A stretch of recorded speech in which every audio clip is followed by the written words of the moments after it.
नाज़रीन आदाब, मैं मोहम्मद गुलजारी हूँ। इस चैनल से आपको मुस्तनद और प्राइमरी सोर्सेज से तारीख़ी वाक़यात सुनने और देखने को मिलेंगे। अगर आपने मेरे इस चैनल को सब्सक्राइब नहीं किया, काइंडली सब्सक्राइब करें और शेयर करें। नाज़रीन, इस नशस्त में मैं आपको महाराजा दिलीप सिंह का एक दिलचस्प और तारीख़ी ख़त के हवाले से मालूमात फ़राहम करूँगा।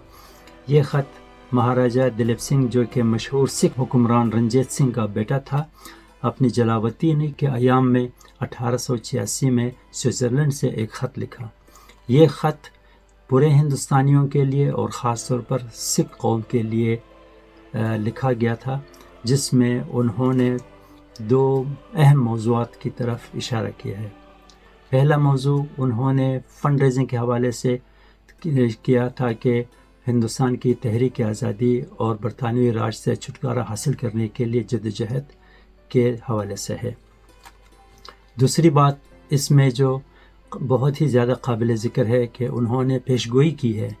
उन राजाओं के लिए या प्रिंसेस स्टेट के हुक्मरानों के लिए कि वो भी इस तहरीक आज़ादी में बराबर के शरीक हों, ऐसा ना हो कि उनको नुकसान उठानी पड़े। इन दो अहम नुकात को मद्देनज़र रखते हुए ये ख़त लिखा गया है, तो इस पर मुख्तसरन मैं इस नशस्त में थोड़ी सी गुफ्तगू करूँगा। इस ख़त का पूरा मतन कुछ इस तरह से है कि 25 जून 1886 को महाराजा दिलीप सिंह ने 25 करोड़ हिंदुस्तानियों को मुखातिब करके ये कहा कि आप लोग 1 पैसा फ़ी हिंदुस्तानी जमा करें फ़ंड रेजिंग में, और ख़ास तौर पर सिखों से, जो कि उस ज़माने में पंजाब में उनके तादाद 8 मिलियन के बराबर थे, उनसे ख़ास तौर पर गुजारिश की थी कि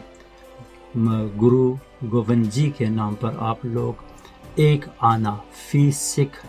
जमा करें, ताकि तहरीक आज़ादी के फ़ंड में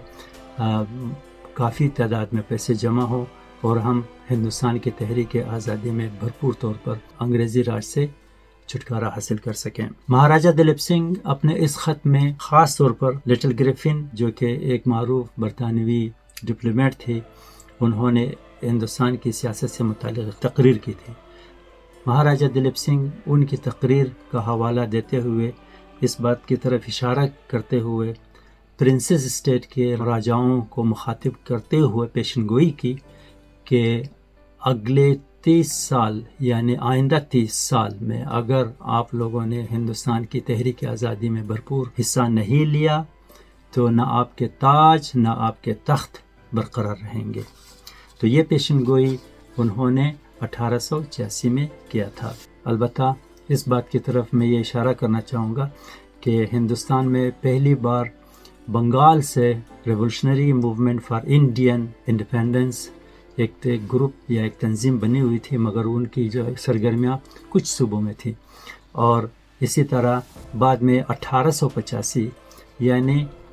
महाराजा के इस ख़त से तकरीबन 1 साल पहले इंडियन कांग्रेस वजूद में आई थी। इस ख़त के मतन से ये वाज़ेह होता है कि महाराजा दिलीप सिंह हिंदुस्तान के तहरीक आज़ादी के उन रहनुमाओं में से एक थे जिन्होंने भरपूर तरीके से और मुनज़्ज़म तरीके से हिंदुस्तानियों से मुखातिब होकर फ़ंड रेजिंग और बरतानवी राज से छुटकारा हासिल करने के लिए लोगों को स्विट्ज़रलैंड से खतूत भेजे और बाद में ये सिलसिला जारी रहा। अलबत्ता ख़त के मतन में जो 8 पॉइंट पर शामिल है, उनमें से ज़्यादातर पॉइंट सिविल नाफरमानी के साथ साथ टैक्स ना देने और इसके अलावा पूरे कौम यानी हिंदुस्तान की पूरी कौमियतों से, ख़ास तौर पर हिंदू, ब्राह्मण, ईसाई, सिख और मुसलमानों से अपील की है कि वो उनकी तरक्की और उनकी कामयाबी के लिए दुआएं भी करें। इसके साथ साथ महाराजा दिलीप सिंह ने इस तरफ भी इशारा किया है